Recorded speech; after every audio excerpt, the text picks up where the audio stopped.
In the spring of 1931, on a lawn in Glendale, California, a man was bracing trees. It was a tedious job, for he had first to prune dead twigs, then wrap canvas buffers around the weak branches, then wind rope slings over the buffers and tie them to the trunks to hold the weight of the avocados that would ripen in the fall. Yet, although it was a hot afternoon, he took his time about it and was conscientiously thorough and whistled. He was a smallish man in his middle 30s, but in spite of the stains on his trousers, he wore them with an air. His name was Mildred Pierce.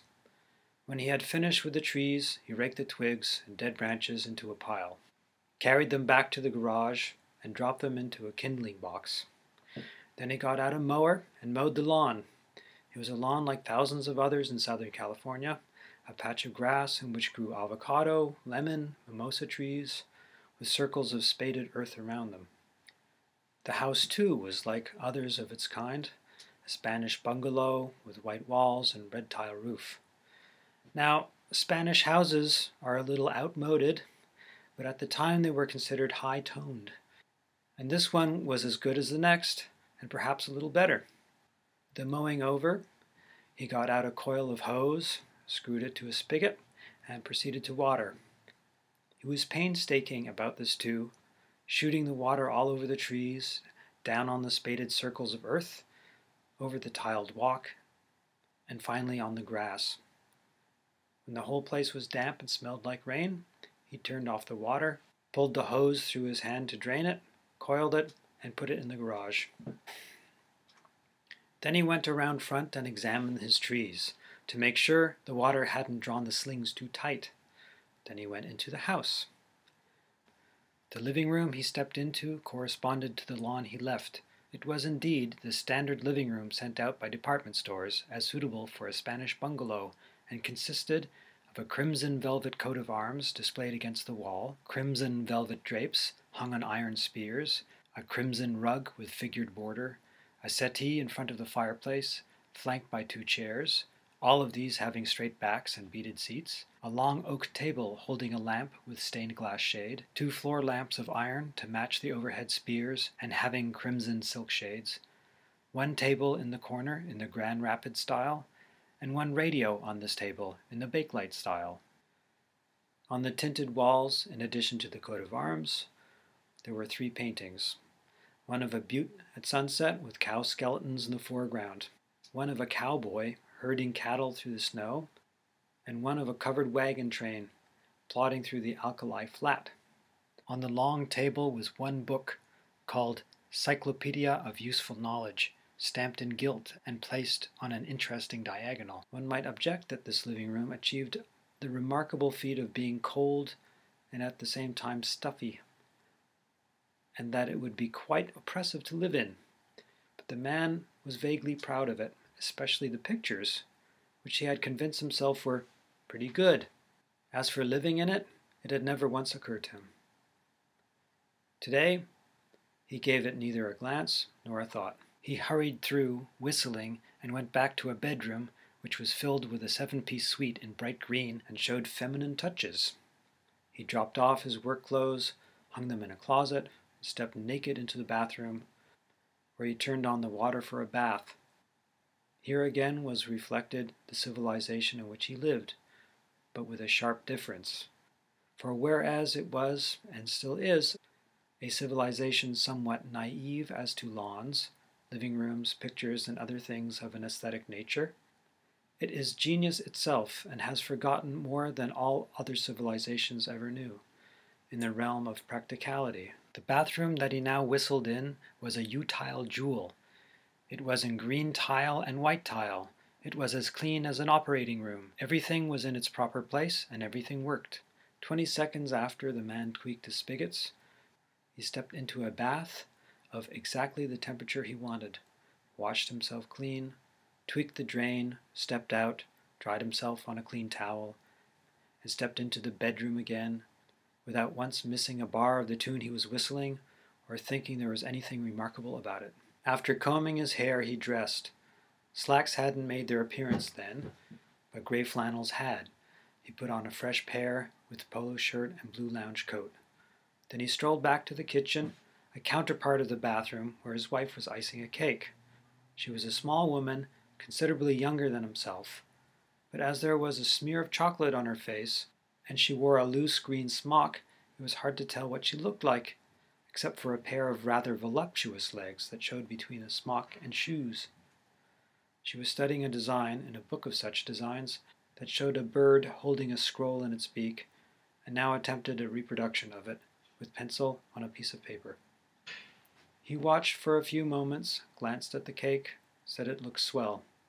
This was perhaps an understatement, for it was a gigantic affair, 18 inches across the middle and 4 layers high, covered with a sheen like satin. But after his comment he yawned, said, "Well, don't see there's much else I can do around here. Guess I'll take a walk down the street."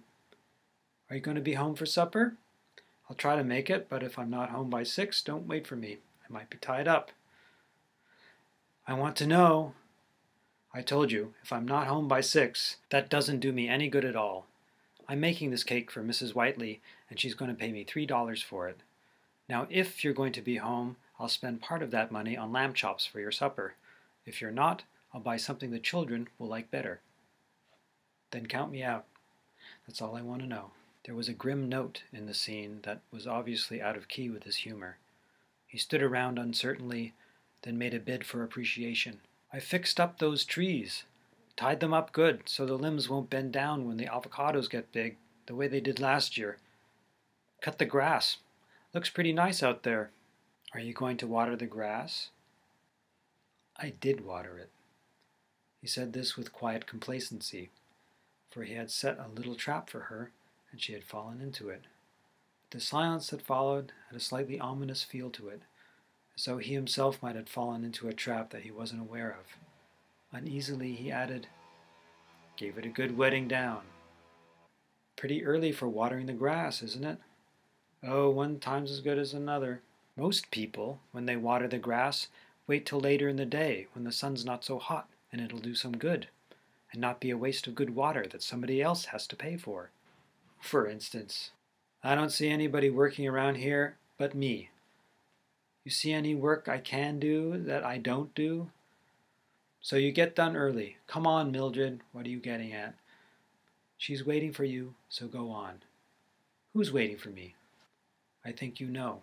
If you're talking about Maggie Biederhoff, I haven't seen her for a week, and she never did mean a thing to me except for somebody to play rummy with when I had nothing else to do." "That's practically all the time, if you ask me." "I wasn't asking you." "What do you do with her? Play rummy with her for a while, then unbutton that red dress she's always wearing, without any brassiers under it, then flop on the bed, and then have yourself a nice sleep, and then get up and see if there's any cold chicken in her icebox, then play rummy some more, then flop on the bed again? Gee, that must be swell. I can't imagine anything nicer than that." His tightening face muscles showed his temper was rising, and he opened his mouth to say something. Then he thought better of it. Then presently he said, "Oh, all right," in what was intended to be a lofty, resigned way, and started out of the kitchen. "Wouldn't you like to bring her something?" "Bring her... What do you mean?" "Well, there was some batter left over, and I made some little cakes I was saving for the children. But fat as she is, she must like sweets. And here, I'll wrap them up for her." "How you like to go to hell?" She laid aside the bird sketch and faced him. She started to talk. She had little to say about love, fidelity, or morals. She talked about money and his failure to find work. And when she mentioned the lady of his choice, it was not as a siren who had stolen his love, but as the cause of the shiftlessness that had lately come over him. He broke in frequently, making excuses for himself, and repeating that there was no work, and insisting bitterly that if Mrs. Biederhoff had come into his life, a guy was entitled to some peace instead of a constant nagging over things that lay beyond his control. They spoke quickly, as though they were saying things that scalded their mouths and had to be cooled with spit. Indeed, the whole scene had an ancient, almost classical ugliness to it, for they uttered the same recriminations that have been uttered since the beginning of marriage, and added little of originality to them, and nothing of beauty. Presently they stopped, and he started out of the kitchen again, but she stopped him. Would I be telling you? Are you going to Maggie Biederhoff's? Suppose I am, then you might as well pack now and leave for good. Because if you go out of that door, I'm not going to let you come back. If I have to take this cleaver to you, you're not coming back in this house. She lifted a cleaver out of a drawer, held it up, put it back while he was watching contemptuously. Keep on, Mildred. Keep right on. If you don't watch out, I may call you one of these days. I wouldn't ask much to take a powder on you right now. You're not calling me. I'm calling you. You go to her house this afternoon, and that's the last you've seen of this house. Then pack up, Bert. His face went white, and their eyes met for a long time. Okay, I will. Better do it now. Sooner the better. Okay. He stalked out of the kitchen. She filled a paper cornucopia with icing, snipped the end off with a pair of scissors, and started to ice the bird on the cake. By then he was in the bedroom, pitching traveling bags from the closet to the middle of the floor. He was pretty noisy about it, perhaps hoping that she would hear him and come in there begging him to change his mind. If so, he was disappointed, and there was nothing for him to do but to pack. His first care was for an outfit of evening regalia consisting of shirts, collars, studs, ties, and shoes, as well as the black suit he called his tuxedo. All these he wrapped tenderly in tissue paper and placed in the bottom of the biggest bag. He had, in truth, seen better days. In his teens he had been a stunt rider for the movies and was still vain of his horsemanship. Then an uncle died and left him with a ranch on the outskirts of Glendale. Glendale is now an endless suburb bearing the same relation to Los Angeles as Queens bears to New York. But at the time it was a village, and a pretty scrubby village at that, with the freight yards at one end, open country at the other, and a car track down the middle. So he bought a 10-gallon hat, took possession of the ranch, and tried to operate it, but without much success. His oranges didn't grade, and when he tried grapes, the vines had just started when Prohibition came along, and he dug them out in favor of walnuts. But he had just selected his trees when the grape market zoomed on the bootleg demand, and this depressed him so much that for a time his land laid idle, while he tried to get his bearings in a dizzily spinning world. But one day he was visited by 3 men who made him a proposition. He didn't know it, but Southern California, and particularly Glendale, was on the verge of a real estate boom in the 1920s. Such a boom as has rarely been seen on this earth. So, almost overnight, with his 300 acres that were located in the exact spot where people wanted to build, he became a subdivider, a community builder, a man of vision, a big shot. He and the 3 gentlemen formed a company called Pierce Homes, Inc., with himself as president. He named a street after himself, and on Pierce Drive, after he married Mildred, built this very home that he now occupied, or would occupy for the next 20 minutes. Although at that time he was making a great deal of money, he declined to build a pretentious place. He told the architect, "Pierce homes are folks, and what's good enough for folks is good enough for me." Yet it was a little better in some ways than what is usually enough for folks. It had 3 bathrooms, 1 for each bedroom, and certain features of the construction were almost luxurious. It was a mockery now, and the place had been mortgaged and remortgaged, and the money from the mortgages long since spent. But once it had been something, and he liked to thump the walls and comment on how solidly they were built. Instead of putting his money in a bank, he had invested in AT&T, and for some years enjoyed daily vindication of his judgment, for the stock soared majestically until he had $350,000 equity in it, meaning there was that much difference between the price of the stock and the margin on which he carried it. But then came Black Thursday of 1929, and his plunge to ruin was so rapid he could hardly see Pierce Homes disappear on his way down. In September he had been rich, and Mildred picked out the mink coat she would buy when the weather grew colder. In November, with the weather not a bit cooler, she had to sell the spare car to pay the current bills. All this he took cheerfully, for many of his friends were in the same plight, and he could joke about it, and even boast about it. What he couldn't face was the stultification of his sagacity. He had become so used to crediting himself with vast acumen that he could not bring himself to admit that his success was all luck, due to the location of his land rather than to his own personal qualities. So he still thought in terms of the vast deeds he would do when things got a little better. As for seeking a job, he couldn't bring himself to do it, and in spite of what he told Mildred, he hadn't made the slightest effort in this direction. So, by steady deterioration, he had reached his present status with Mrs. Biederhoff. She was a lady of uncertain years, with a small income from the hovels he rented to Mexicans. Thus she was in relative affluence when others were in want, and had time on her hands. She listened to the tales of his grandeur, past and future, fed him, played cards with him, and smiled coyly when he unbuttoned her dress. He lived in a world of dreams, lolling by the river, watching the clouds go by. He kept looking at the door, as though he expected Mildred to appear, but it remained closed. When little Ray came home from school and scampered back for her cake, he stepped over and locked it. In a moment she was out there, rattling the knob, but he kept still. He heard Mildred call something to her, and she went out front, where other children were waiting for her. The child's name was really Moiré, and she had been named by the principles of astrology, supplemented by numerology, as had the other child, Vida.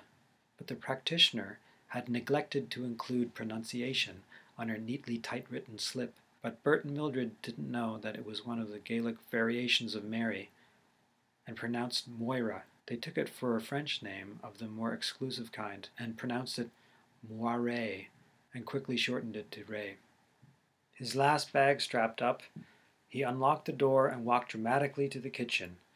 Mildred was still at work on the cake, which was by now a thing of overwhelming beauty, with the bird sitting on a leafy green twig, holding the scroll, "Happy birthday to Bob," perkily in its beak, while a circle of rosebuds spaced neatly around the rim set up a sort of silent twittering. She didn't look up. He moistened his lips and asked, "Is Vida home?" "Not yet, she isn't. I laid low when Ray came to the door just now. I didn't see any reason for her to know about it. I don't see any reason for either of them to know about it. I don't want you to tell them I said goodbye or anything. You can just say, 'I'll take care of it.'" "Okay then, I'll leave you to it." He hesitated, then, "Well, goodbye, Mildred." With jerky steps she walked over to the wall, stood leaning on it, her face hidden, then beat on it once or twice, helplessly, with her fists. "Go on, Bert. There's nothing to say. Just go on." When she turned around, he was gone.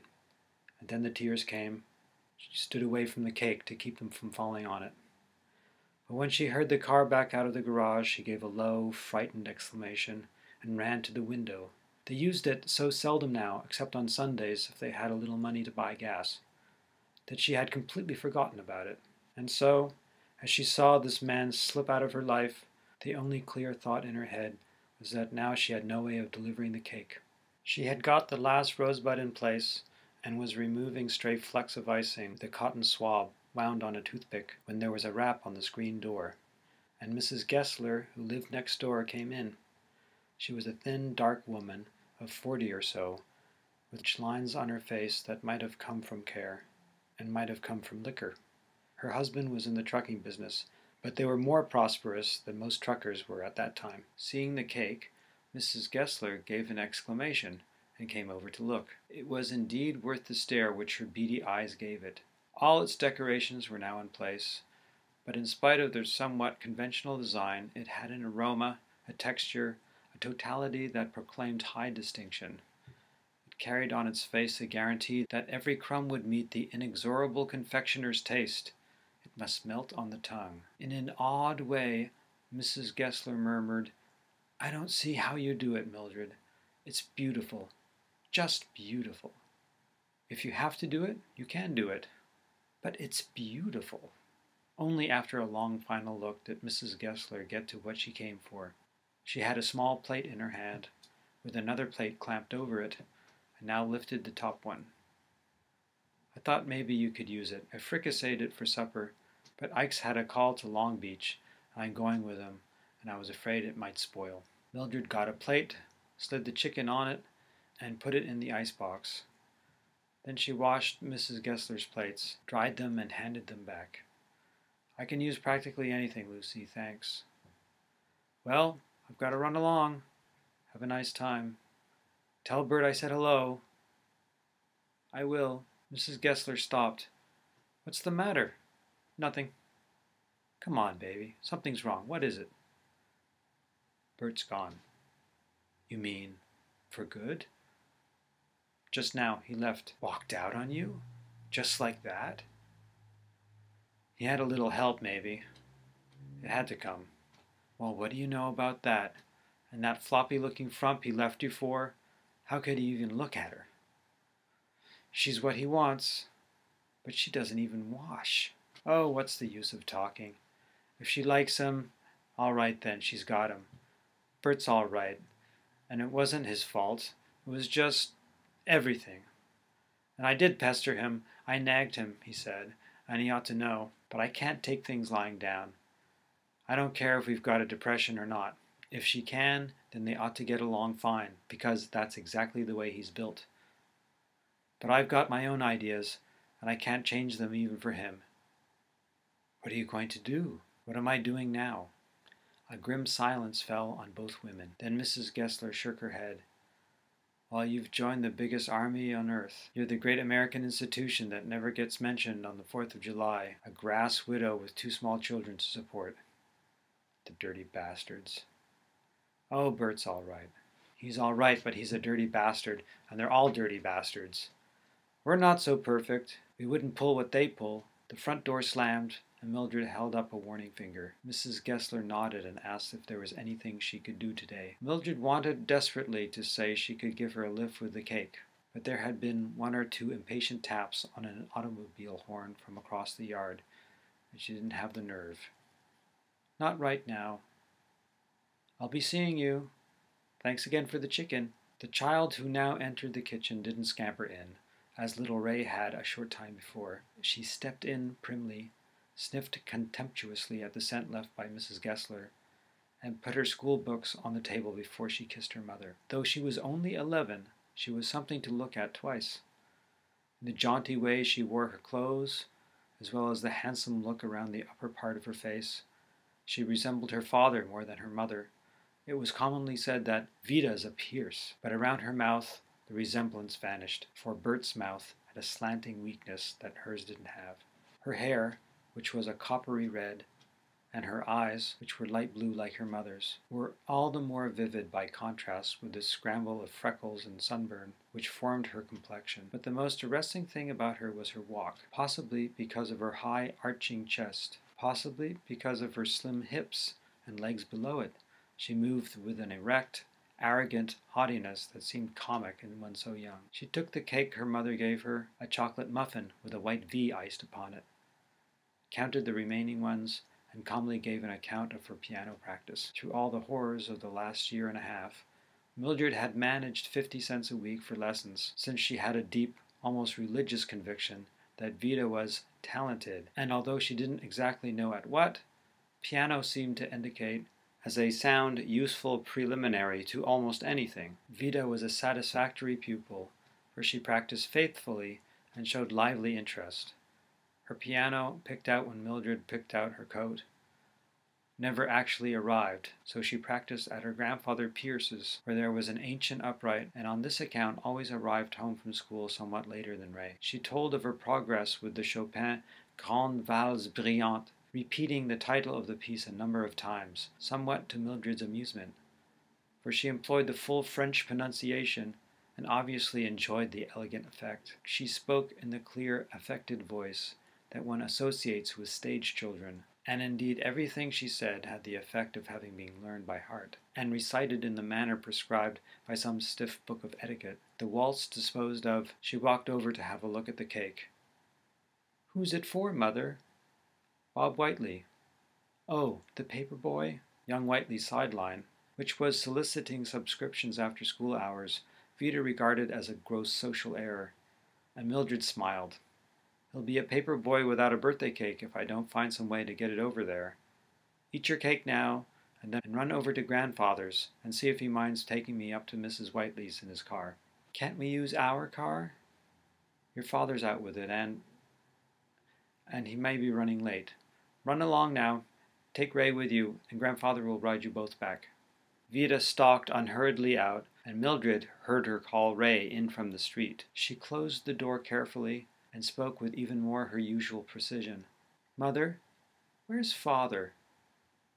He had to go somewhere. Why did he take his clothes?" When Mildred promised to Bert to take care of it, she had pictured a vague scene which would end up with, "Mother will tell you more about it someday." But she had forgotten Vida's passion for her father's clothes, the proud inspection of his tuxedo, his riding breeches, his shiny boots and shoes, which was a daily ritual that not even a trip to her grandfather's was going to interfere with. And she had also forgotten that it was impossible to fool Vida. She began examining some imaginary imperfection on the cake. "He's gone away." "Where?"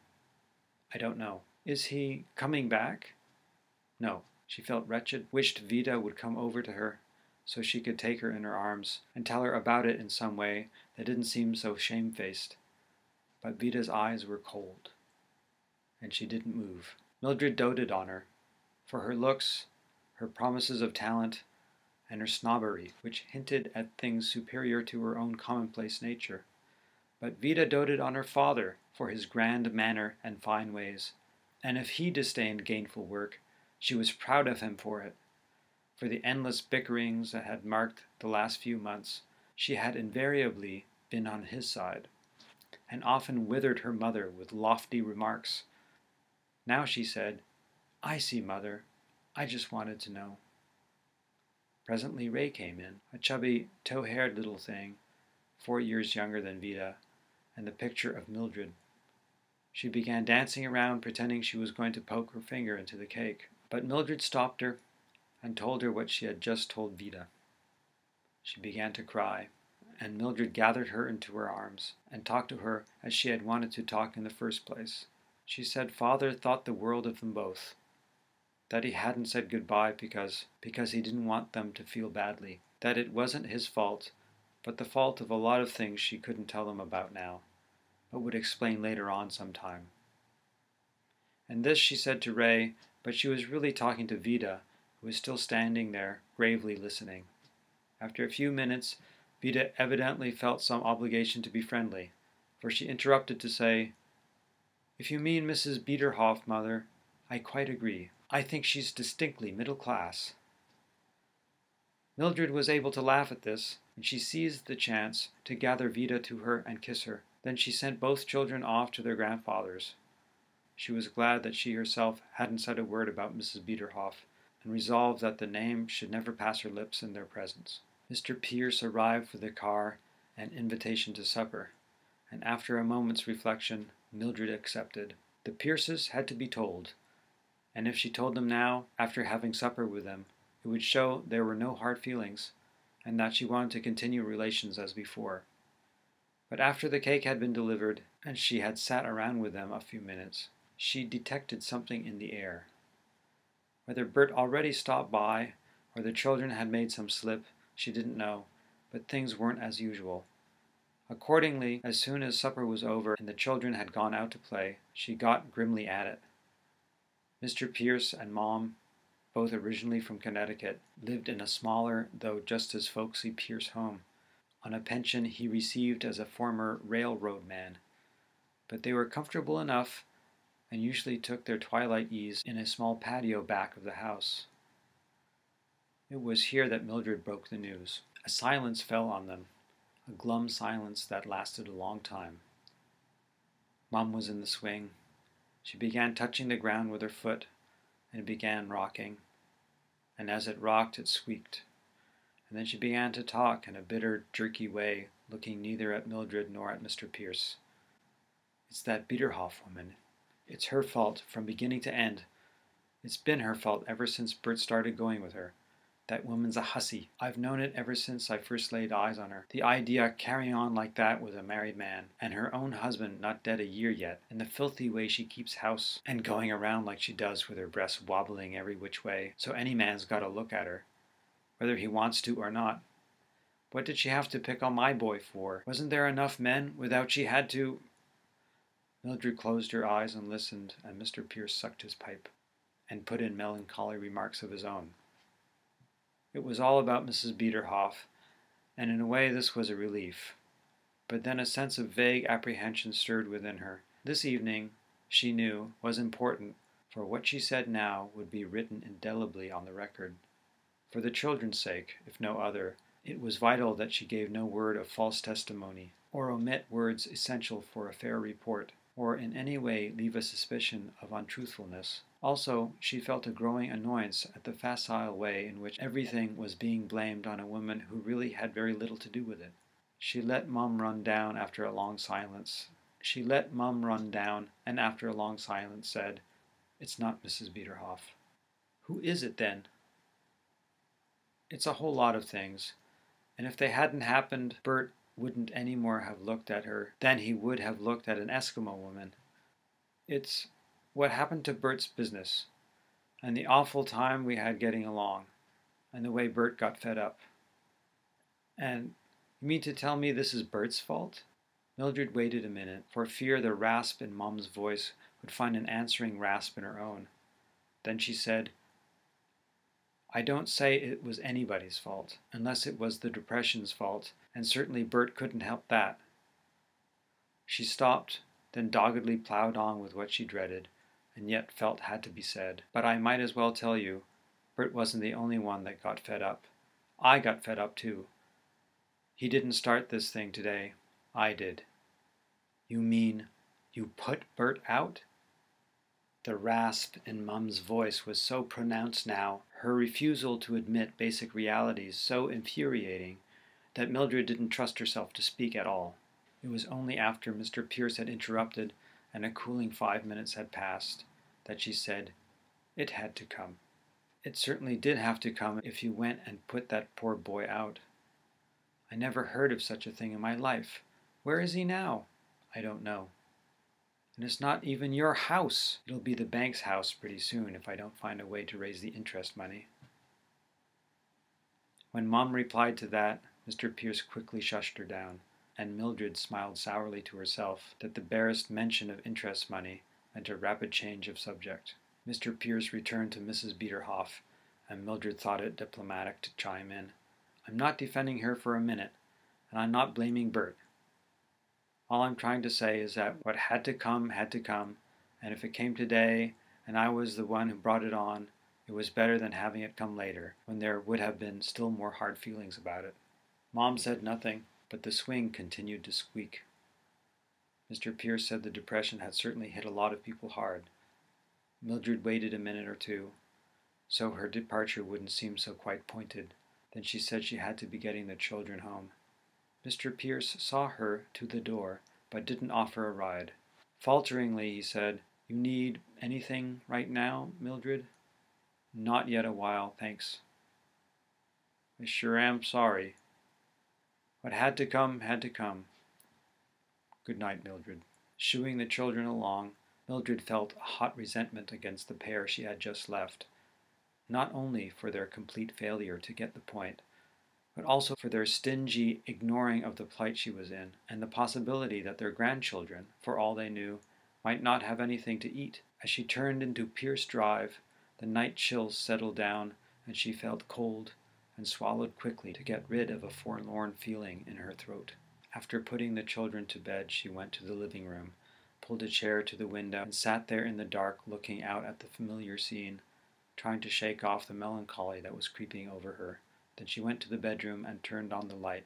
It was the first time she had slept there since Bert started his attentions to Mrs. Biederhoff. For several months now, she had been sleeping in the children's room, where she had moved one of the twin beds. She tiptoed in there, got her pajamas, came back, took off her dress, then she sat down in front of the dressing table and started combing her hair. Then she stopped and began looking at herself grimly, reflectively. She was a shade under medium height, and her small size, mousy blonde hair, and watery blue eyes made her look considerably younger than she actually was, which was 28. About her face there was no distinction whatever. She was what is described as nice-looking, rather than pretty. Her own appraisal she sometimes gave in the phrase, pass in a crowd, but this didn't quite do her justice. Into her eyes, if you were provoked, or made fun of, or puzzled, there came a squint that was anything but alluring, that betrayed a rather appalling literal-mindedness, a matter-of-factness, or whatever it might be called, but that hinted, nevertheless, at something more than complete vacuity inside. It was the squint, Bert confessed afterwards, that first caught his fancy, and convinced him that there was something to her. They met just after her father died, when she was in her 3rd year at high school. After the garbage business had been sold, and the insurance collected, her mother had toyed with the idea of buying a Pierce home, using her small capital as a down payment, and taking in roomers to pay the rest. So Bert came around, and Mildred was excited by him, mainly on account of his dashing ways. But when the day of the grand tour of Pierce homes arrived, Mrs. Ridgely was unable to go, and Bert took Mildred. They drove in his sports roadster, and the wind was in her hair, and she felt a tingle and grown up, and as a grand climax they stopped at the Pierce Model Home, which was really the main office of Pierce Homes, Inc., but was built like a home to stimulate the imaginations of customers. The secretaries had gone by then, but Mildred inspected everything, from the great living room in front to the cozy bedrooms at the rear, lingering longer in these than was perhaps exactly advisable. Bert was very solemn on the way home, as befitted one who had just seduced a minor, but gallantly suggested a reinspection next day. A month later they were married. She was quitting school 2 days before the ceremony, and Vida arriving slightly sooner than the law allowed. Bert persuaded Mrs. Ridgely to give up the idea of a Pierce home for boarding house purposes, possibly fearing deficits, and she went to live with Mildred's sister, whose husband had a ship chandler's business in San Diego. The small capital, at Bert's suggestion, was invested in AT&T, and Mildred's figure got her attention in any crowd and all crowds. She had a soft, childish neck that perked her head up at a pretty angle. Her shoulders drooped, but gracefully. Her brassiere ballooned a little with an extremely seductive burden. Her hips were small, like Vida's, and suggested a girl rather than a woman who had borne 2 children. Her legs were really beautiful, and she was quite vain of them. Only one thing about them bothered her, but it bothered her constantly, and it had bothered her ever since she could remember. In the mirror they were flawlessly slim and straight, but as she looked down at them direct, something about the contours made them seem bowed. So she had taught herself to bend one knee when she stood, and to take short steps when she moved, bending the rear knee quickly, so that the deformity, if it actually existed, couldn't be noticed. This gave her a mincing feminine walk, like the ponies in a Broadway chorus. She didn't know it, but her bottom switched in a wholly provocative way. Or possibly she did know it. The hair finished, she got up, put her hands on her hips, and surveyed herself in the mirror. For a moment the squint appeared in her eyes, as though she knew this was no ordinary night in her life, and that she must take stock, see what she had to offer against what lay ahead. Leaning close, she bared her teeth, which were large and white, and looked for cavities. She found none. She stood back again, cocked her head to one side, struck an attitude. Almost at once she amended it by bending one knee. Then she sighed, took off the rest of her clothes, slipped into her pajamas. As she turned off the light, from the force of long habit she looked over to Gessler's to see if they were still up. Then she remembered that they were away. Then she remembered what Mrs. Gessler had said, the great American institution that never gets mentioned on the 4th of July, a grass widow with 2 small children to support, and snickered sourly as she got into bed. Then she caught her breath as Bert's smell enveloped her. In a moment the door opened, and a little Ray trotted in, weeping. Mildred held up the covers, folded the little thing in, snuggled her against her stomach, whispered and crooned to her until the weeping stopped. Then, after staring at the ceiling for a while, she fell asleep. End of Chapter 1. Chapter 2. For a day or two after Bert left, Mildred lived in a sort of fool's paradise.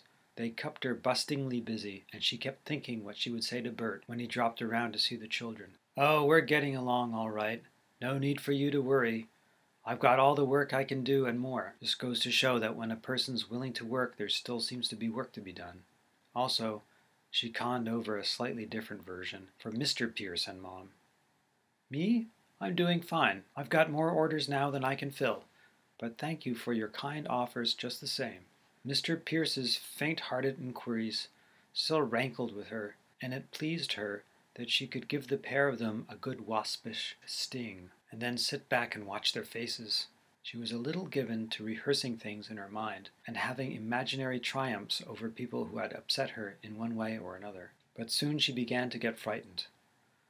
Several days went by and there were no orders. Then there came a letter from her mother, mainly about the AT&T, which she had bought outright and still held, and which had fallen to some absurd figure. She was quite explicit about blaming all this on Bert, and seemed to feel there was something he could do about it, and should do. And such part of the letter as wasn't about the AT&T was about Mr. Engel's ship chandler business. At the moment it seemed that only cash customers were bootleggers, but they all used light boats, and Mr. Engel was stocked with heavy gear for steamers.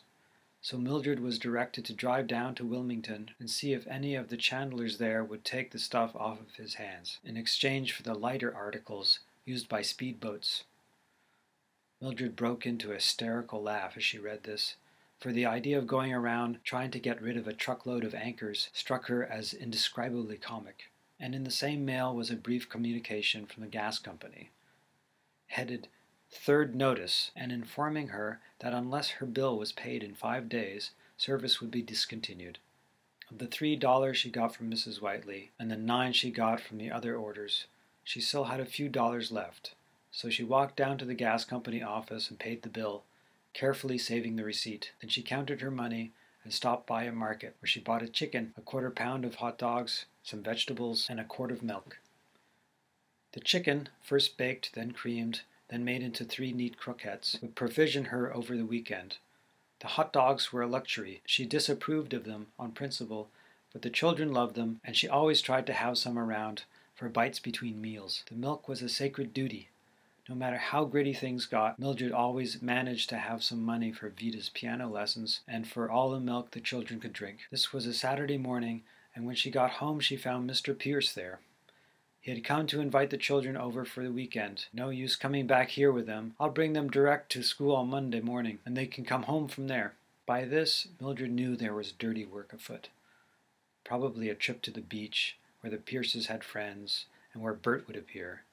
Quite by coincidence. She resented it, and resented still more that Mr. Pierce had delayed his coming until she had spent the money for the chicken.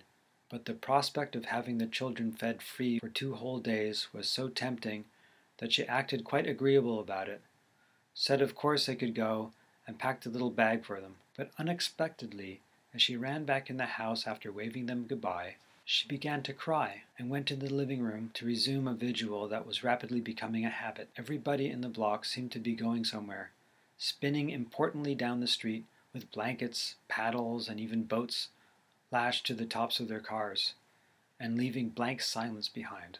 After watching 6 or 7 such departures, Mildred went to the bedroom and lay down, clenching and unclenching her fists. Around 5 o'clock the bell rang. She had an uneasy feeling it might be Bert, with some message about the children, but when she went to the door it was Wally Bergen, one of the 3 gentlemen who had made the original proposition to Bert, which led to Pierce Homes, Inc. He was a stocky, sandy-haired man about 40, and now worked for the receivers that had been appointed for the corporation. This was another source of irritation between Mildred and Bert, for she thought he should have had the job, and that if he had bestirred himself a little, he could have had it. But Wally had got it, and he was out there now, without a hat, reading her a casual wave of the cigarette that seemed to accompany everything he did. "Hello, Mildred. Is Bert around?" "Not right now, he isn't." "You don't know where he went?" "No, I don't." Wally stood thinking a minute, and then turned to go. "All right, I'll see him Monday. Something came up, a little trouble over a title. I thought maybe he could help us out. Ask him if he could drop over, will you?" Mildred let him get clear down the walk before she stopped him. She hated to wash the dirty linen in front of any more people than she could help, but if straightening out a title would mean a day's work for Bert, or a few dollars in some legal capacity, she had to see that he got the chance. Come in, Wally." Wally looked a little surprised, then came back and stepped into the living room. Mildred closed the door. "If it's important, Wally, you better look Bert up yourself. He He's not living here anymore. What? He went away. Where? I don't know exactly. He didn't tell me. But I'm sure old Mr. Pierce would know. And if they've gone away, why, I think Maggie Biederhoff might know, at least how to reach him. Wally looked at Mildred for a time, then said, Well, when did all this happen? Oh, a few days ago. You mean you've busted up? Something like that. For good? As far as I know. Well, if you don't know, I don't know who does know. Yes, it's for good. You living here all alone? No, I have the children. They're away with their grandparents for the weekend. But they're staying with me, not with Bert. Well, say, this is a hell of a note. Wally lit another cigarette and resumed looking at her. His eyes dropped to her legs. They were bare, as she was saving stockings, and she pulled her skirt over them self-consciously. He looked several other places, to make it appear his glance had been accidental, then said, Well, what do you do with yourself? Oh, I manage to keep busy. You don't look busy. Saturday, taking a day off. I wouldn't ask much to take a day off with you. Say, I never did mind being around you. You certainly kept it to yourself. Me, I'm conscientious. They both laughed, and Mildred felt a little tingle, as well as some perplexity that this man, who had never taken the slightest interest in her before, should begin making advances the moment he found out she had no husband anymore. He talked along, his voice sounding a little unnatural, about the swell time they could have, she replying flirtatiously, aware that there was something shady about the whole thing, and yet a bit giddy at her unaccustomed liberty. Presently he sighed. But look. Yes? What are you doing tomorrow night? Why, nothing that I know of. Well then, she dropped her eyes, pleated her dress demurely over the knee, glanced at him. I don't know why not. He got up and she got up. Then it's a date. That's what we'll do. We'll step out. If I haven't forgotten how. Oh, you'll know how. When? 6:30 maybe? That suits me fine. Make it 7. 7 o'clock. I'll be ready. Around noon the next day, while Mildred was breakfasting off the hot dogs, Mrs. Gessler came over to invite her to a party that night. Mildred, pouring her a cup of coffee, said she'd love to come, but as she had a date, she wasn't sure she could make it. A date? Gee, you're working fast. You've got to do something. Do I know him? Wally Bergen. Wally! Well, bring him. I'll see what his plans are. I didn't know he was interested in you. Neither did I, Lucy. I don't think he was. I don't think he ever looked at me. But the second he heard Bert was gone, well, it was almost funny the effect it had on him. You could see him get excited. Will you kindly tell me why? I ought to have told you about that. The morals they give you credit for, you'd be surprised. To him, you were a red-hot mama the second he found out about you. About what? Grass widow. From now on you're fast. Are you serious? I am, and they are. Mildred, feeling no faster than she had ever felt, pondered this riddle for some little time, while Mrs. Gessler sipped her coffee and seemed to be pondering something else. Presently she asked, Is Wally married? Why, not that I know of. No, of course he's not. He was always gagging about how lucky the married ones were on income tax day. Why? I wouldn't bring him over if I were you. Well, as you like. Oh, it's not that. He's welcome, so far as that goes.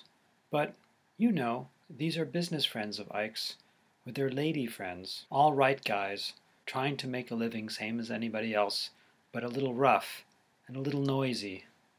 Maybe they spend too much time on the sea, playing around on their speedboats. And the girls are a squealing type. None of them are what you ought to be identified with, especially when you got a single young man on your hands. That's already a little suspicious of your morals, and do you think I'm taking Wally seriously? You ought to be if you're not. Well, if not, why not? He's a fine, upstanding, decent young man that looks a little like a pot-bellied rat, but he's single and he's working, and that's enough. I don't think he'd be shocked at your party. I haven't finished yet. It's not a question of whether you'd be making proper use of your time. What are your plans, so far as you know them? Well, he's coming here when? 7. That's mistake number 1, baby. I wouldn't let that cluck buy your dinner. I'd sit him right down and give him one of those Mildred Pierce specials. What? Me work when he's willing to? As an investment, baby. An investment in time, effort, and raw materials. Now shut up and let me talk. Whatever outlay it involves is on me, because I've become inspired, and when inspired I never count little things like costs. It's going to be a perfectly terrible night. She waved a hand at the weather, which had turned gray, cold, and overcast, as it usually does at the peak of California spring. Won't be no fit night out for a man nor beast. And what's more, you've already got dinner half fixed. And you're not going to have things spoil just because he's got some foolish notion he wants to take you out. Just the same, that was the idea. Not so fast, baby. Let us pause and examine that idea. Why would he want to take you out? Why do they ever want to take us out? As a compliment to us, they say. To show us a good time, to prove the high regard they have for us. They're a pack of goddamn liars. In addition to being dirty bastards and very dumb clucks, they are also goddamn liars. There's practically nothing that can be said in favor of them, except they're the only ones we've got. They take us out for one reason and one reason only, so they can get a drink. Secondarily, so we can get a drink and succumb to their fell desires after we get home, but mainly so they can have a drink. And baby, right there is where I come in. She ducked out the screen door, ran across the yards, and presently was back with a basket, in which were quite a few bottles. She set them out on the kitchen table, and then resumed her talk. This stuff, the gin and the scotch, is right off the boat, better than he's tasted in years. All the gin needs is a little orange juice, and it'll make a swell cocktail. Be sure you cut it down plenty with ice. Now this other, the wine, is straight California, but he doesn't know it, and it's okay booze, so lean on it. That's the trick, baby. Handle the wine right, and the high-priced stuff will last and last and last. Fill him up on it, as much as he wants, and more. It's 30 cents a quart, half a cent for the pretty French label, and the more he drinks of that, the less he'll want scotch. Here's 3 reds and 3 whites, just because I love you and want you to get straightened out. With fish, chicken, and turkey, give 'em white, and with red meat, give 'em red. What are you having tonight? Who says I'm having anything? Now listen, have we got to go all over that? Baby, you go out with him and he buys you a dinner, and you get a little tight, and you come home, and something happens, and then what? Don't worry, nothing will happen. Oh, something'll happen. If not tonight, then some other night. Because if it don't happen, he'll lose interest and quit coming round. And you wouldn't like that. And when it happens, it's sin. It's sin because you're a grass widow and fast, and he's all paid up because he bought you dinner, and that makes it square. He must have a wonderful quality, my Wally. He's got the same character they all got, no better and no worse. But if you bought his dinner and cooked it for him the way only you can cook, and you just happened to look cute in that little apron, and something just happened to happen, then it's nature. Old Mother Nature, baby. And we all know she's no bum, because that grass widow, she went back to the kitchen where all women belong, and that makes it all right. And Wally, he's not paid up, even a little bit. He even forgot to ask the price of the chips. He'll find out. And another thing, this way is quick. And the last I heard of you, you were up against it. You couldn't afford to waste much time. You play it right, your financial situation will be greatly eased, and inside of a month, you'll have him begging for the chance to buy that divorce. The other way, making the grand tour of all the speakos he knows, it could go on for 5 years, and even then you couldn't be sure. You think I want to be kept? Yes. For a while after that, Mildred didn't think of Wally, at any rate to know she was thinking of him. After Mrs. Gessler left, she went to her room and wrote a few letters, particularly one to her mother, explaining the new phase her life had entered, and going into some detail as to why, at the moment, she wouldn't be able to sell the anchors. Then she mended some of the children's clothes. But around 4 o'clock, when it started to rain, she put the sewing basket away, went to the kitchen, and checked her supplies from the 3 or 4 oranges in reserve for the children's breakfast to the vegetables she had bought yesterday in the market. The chicken she gave a good smelling, to make sure it was still fresh, The quart of milk she took out of the icebox with care, so as not to joggle it, and using a tiny ladle intended for salt, removed the thick cream at the top and put it into a glass pitcher. Then she opened a can of huckleberries and made a pie. While that was baking, she stuffed the chicken. Around 6 she laid a fire, feeling a little guilty that most of the wood consisted of the dead limbs Bert had sawed off the avocado tree the afternoon he left. She didn't build it in the living room. She built it in the den, which was on the other side of the chimney from the living room, and had a small fireplace of its own. It was really one of the 3 bedrooms, and had its own bathroom, but Bert had fixed it up with a sofa, comfortable chairs, and photographs of the banquets he had spoken at, and it was here that they did their entertaining. The fire ready to light, she went to the bedroom and dressed. She put on a print dress, the best she had. She examined a great many stockings, found 2 that showed no signs of runs, put them on.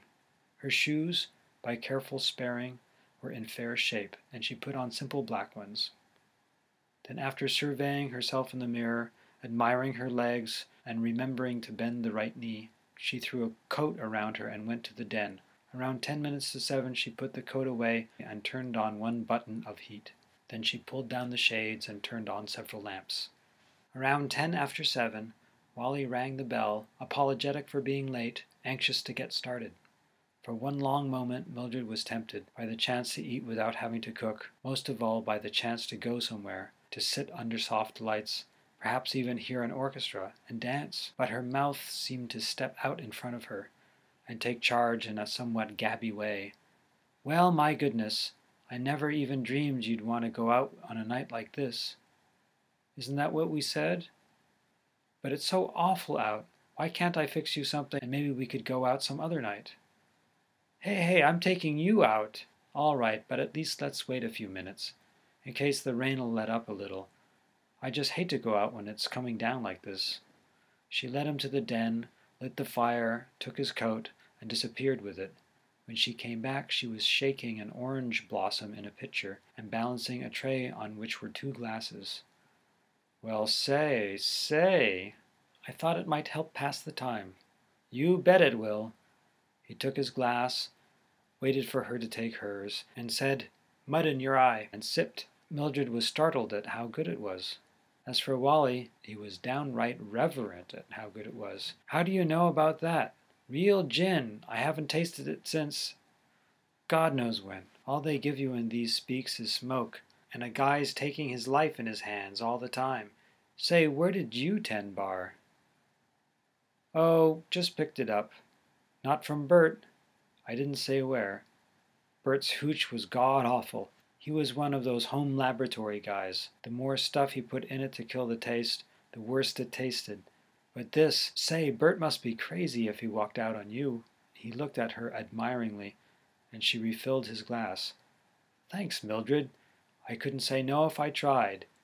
Hey, what about yours?" Mildred, not much of a drinker under any circumstances, had decided that tonight might be an excellent time to exercise a certain womanly restraint. She laughed, shook her head. "Oh, one's all I take." "Don't you like it?" "I like it all right, but I'm really not used to it." "You've got to get educated. I can see that right now. But we can attend to that part a little bit at a time. Tonight, the rest of it's yours." He laughed excitedly, strolled to the window, stood looking out at the rain. "You know, I'm thinking about something. Maybe you are right about not going out. That looks wetter than a Chinaman's wash. Did you really mean it, what you said about knocking something together we could eat?" "Of course I meant it. Putting you to one hell of a lot of trouble, though." "Don't be silly. It's no trouble at all. And I bet you get a better meal here than you would outside. That's another thing you might have noticed. All the time you've been coming here, I don't know how much of a bartender I am, but I'm an awfully good cook." "Quit kidding me. That was the hired girl." "That was me. Want to watch?" "I sure do." She really was a marvelous cook, and he watched delightedly while she popped the chicken into the oven, scraped 4 potatoes, shelled a little dish of peas. They went back to the den until it should be time to put the vegetables on to boil, and he had another cocktail. By now she was wearing a little blue apron, and he oafishly admitted that he sure would like to give those apron strings a pull. You better not. Why? I might tie it on you and put you to work. Okay by me. Would you like to eat here by the fire? I'd love it. She got a bridge table out of the closet and set it up in front of the fireplace. Then she got out silver, glassware, and napkins and arranged them for two. He followed her around like a puppy, his cocktail glass in his hand. Hey, this looks like a real dinner. I told you. Maybe you weren't listening. From now on, I'm nothing but ears. The dinner was a little more of a success than she had bargained for. For soup, she served some chicken jelly she had left over from the middle of the week, and it struck him as very high-toned. When she had taken away the cups, she came in with the wine, which by a curious coincidence had been in the icebox since Mrs. Gessler left, and poured it, leaving the bottle on the table. Then she came in with the chicken, the potato, and peas, all deftly arranged on one platter. He was enthusiastic about everything, but when she came in with the pie, he grew positively lyrical. He told how his mother made such pies, back in Carlisle, Pennsylvania. He told about the Indian School and Mount Pleasant, the quarterback. But the food, as much as it delighted him, seemed almost incidental. He insisted that she sit beside him on the sofa and wear the apron. When she came in with the coffee, she found he had turned out the lights, so they drank it by firelight alone. When they finished, he put his arms around her. Presently, deciding she ought to be sociable, she dropped her head on his shoulder. But when he touched her hair with his fingers, she got up. I've got to take these things out. I'll put the table away for you. Then all right, when you get done with that, if you want the bath, it'll be right behind you, and that's the door over there. As for the cook, as soon as she gets the dishes out of sight, she's going to put on a warmer dress. What with the rain and the general clammy feel of the night, the little print dress was becoming more and more uncomfortable. Despite its pleasing appearance, she went to the bedroom, slipped out of it, and hung it up in the closet. But when she reached for her dark blue woolen dress, she heard something and turned around. He was standing in the door, a foolish grin on his face. I thought you might need a little help. I don't need any help, and I didn't ask you in here. She spoke sharply, for her resentment at this invasion of her privacy was quick and real. But as she spoke, her elbow touched the closet door, and it swung open, revealing her. He caught his breath and whispered, Jesus. Then he seemed bewildered and stood looking at her and not yet looking at her. Badly annoyed, she took the woolen dress off its hanger and slipped it over her head. Before she could close the snaps, however, she felt his arms around her, heard him mumbling penitently in her ear, I'm sorry, Mildred. I'm sorry as hell, but I didn't break it like I figured I would. I swear to God, I came in here for nothing but to pull those apron strings. It was just a gag, that's all. Hell, you know I wouldn't pull any cheap tricks like that on you, don't you? And as though to prove his contempt for all the cheap tricks, he reached over and turned out the light. Well, was she angry at him or not? In spite of the way in which she had followed all instructions, and the way he had justified all predictions, she still didn't know what she wanted to do about Wally. But as she twisted her head to keep her mouth from meeting his, it flitted through her mind that if she didn't have to open the scotch, she might be able to get $6 from it somewhere. Along about midnight, Wally lit a cigarette. Mildred kicked the covers off and let the cold, damp air prickle her quite lovely nakedness. She raised one leg, looked at it judiciously, decided once and for all it was not bowed, and that she was going to stop worrying about it. Then she wiggled her toes. It was a distinctly frivolous operation, but there was nothing frivolous about Wally, as he set an ashtray near him and pulled the covers over his more or less lovely nakedness. He was silently, almost ostentatiously glum as he lay there and smoked. So much so that Mildred said, Penny, I'm thinking about Bert. Without hearing any more about it, she knew what this meant. Wally had had his fun, and now he was getting ready to get out from under. She waited a moment or two, as she often did when angered, but in spite of her effort to sound casual, her voice had a vibrant sound to it. And what about Bert? Oh, you know. If Bert left me, then he's out of my life. Why do you have to do all this thinking about him when nobody else is? We're good friends. Goddamn good friends. But not so goddamn good that you wouldn't block him off from a job he was entitled to have. and then go around playing all the politics you knew to get it for yourself. Mildred, cussing's no good coming from you. And double-crossing's no good coming from anybody. I don't like that. I don't care whether you like it or not. They needed a lawyer. After you talked to them, they did. Oh, yes, at least a dozen people came to Bert, and warning him what you were doing, and begged him to go down and put his claim in. And he wouldn't do it, because he didn't think it was proper. And then he found out what was proper, and what a pal you were. Mildred, I gave you my word. And what's that worth? She jumped out of bed and began marching around the dark room, bitterly reviewing the history of Pierce Homes, Inc., and incidents of the crash and the procedure of the receivers. He started a slow, solemn denial. Why don't you tell the truth? You've had all you wanted of me, haven't you? A drink, a dinner, and other things I'd prefer not to mention. And now you want to duck, and you start talking about Bert. Funny you didn't think about Bert when you came in here, wanting to pull those apron strings. Remember them, don't you? I didn't hear you saying no. No, I was a sap. She drew breath to say he was just like the rest of them, and then add Mrs. Gessler's phrase, the dirty bastards, but somehow the words didn't come. There was some core of honesty within her that couldn't quite accept Mrs. Gessler's interpretations of life, however they might amuse her at the moment.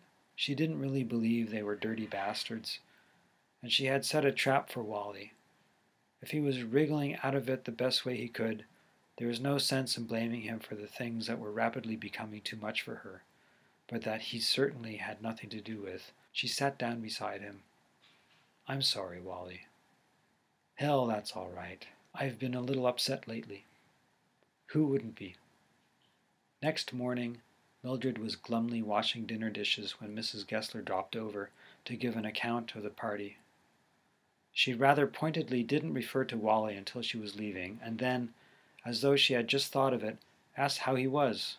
Mildred said he was all right, and listened while Mrs. Gessler added a few more details about the party, and then said abruptly, Lucy, yes? I'm on the town. Well, you don't mean he actually left money on the bureau, do you?